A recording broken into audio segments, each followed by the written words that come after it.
बाबा जी, मुझे बच्चा चाहिए। आप कुछ कर सकते हैं कि मुझे बच्चा हो जाए। मैं इसी उम्मीद से आपके पास आई हूं कि मुझे संतान मिल जाएगी। हाँ बेटी, तुम्हें बच्चा हो जाएगा, लेकिन तुम्हें मेरा पूरा साथ देना होगा। हाँ बाबा जी, मैं आपके साथ हूं, बस मुझे बच्चा चाहिए।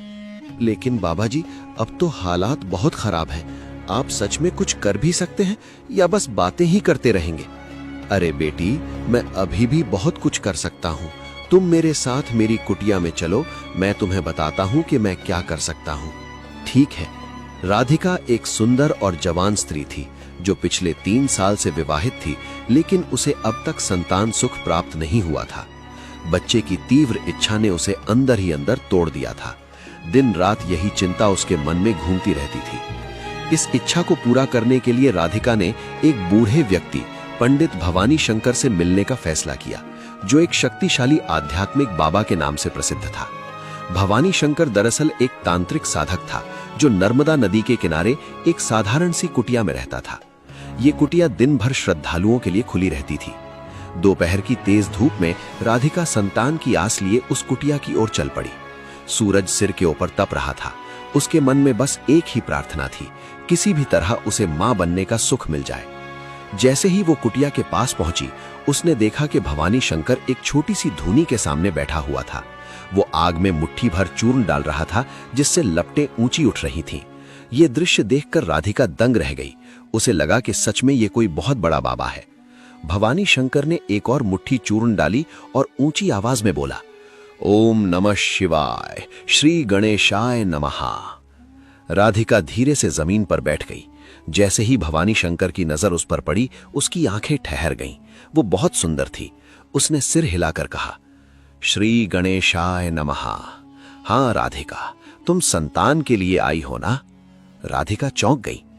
मैंने तो आपको कुछ नहीं बताया बाबा जी, आपको कैसे पता चला? भवानी शंकर ने झाड़ू उठाकर जमीन पर पटकी और बोला, ओम नमः।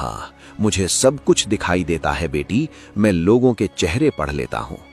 राधिका और भी हैरान हो गई। बाबा जी, क्या आप मुझे बच्चा दे सकते हैं? जब भवानी शंकर उसके करीब आया तो राधिका के दिल में हल्की सी सिहरन दौड़ गई। उसने उसे सिर से पैर तक देखा और बोला, हाँ बेटी, तुम्हारी समस्या हल हो जाएगी। आखिरकार तुम सही जगह आ गई हो। तभी भवानी शंकर अचानक खड़ा हो गया और राधिका के चारों ओर घूमने लगा।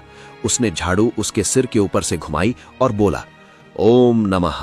तुम्हारे घर में हालात ठीक नहीं है, पति पत्नी में कलह चल रही है। राधिका चौंक उठी। जी बाबा जी, बिल्कुल यही सच है। भवानी शंकर ने आंखें बंद की, उस पर फूंक मारी और बोला, तुम पर एक शक्तिशाली बुरी आत्मा का प्रभाव है। राधिका डर गई। अब क्या होगा बाबा जी?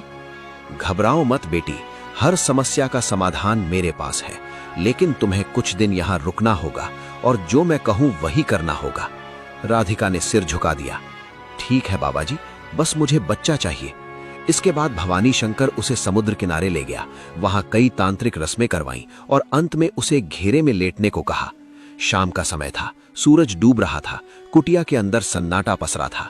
भवानी शंकर उसके चारों ओर घूम रहा था। उसके चेहरे पर शैतानी मुस्कान थी। जैसे ही वो उसके करीब झुका, अचानक दरवाजा जोर जोर से खटखटाया। दरवाजा खुलते ही राधिका का पति अमित और पुलिस अंदर आ गए। भवानी शंकर का चेहरा पीला पड़ गया। पुलिस ने तुरंत उसे पकड़ लिया। अमित दौड़कर राधिका के पास पहुंचा। तुम यहां क्या कर रही थी? राधिका फूट फूट कर रो पड़ी। वो कहता था कि वो मुझे बच्चा दिला देगा। पुलिस सब समझ चुकी थी। भवानी शंकर एक बड़ा धोखेबाज था जो औरतों को झूठे वादों में फंसाकर उनका शोषण और लूट करता था। अदालत में मुकदमा चला। सारे सबूत सामने आए और भवानी शंकर को कड़ी सजा सुनाई गई।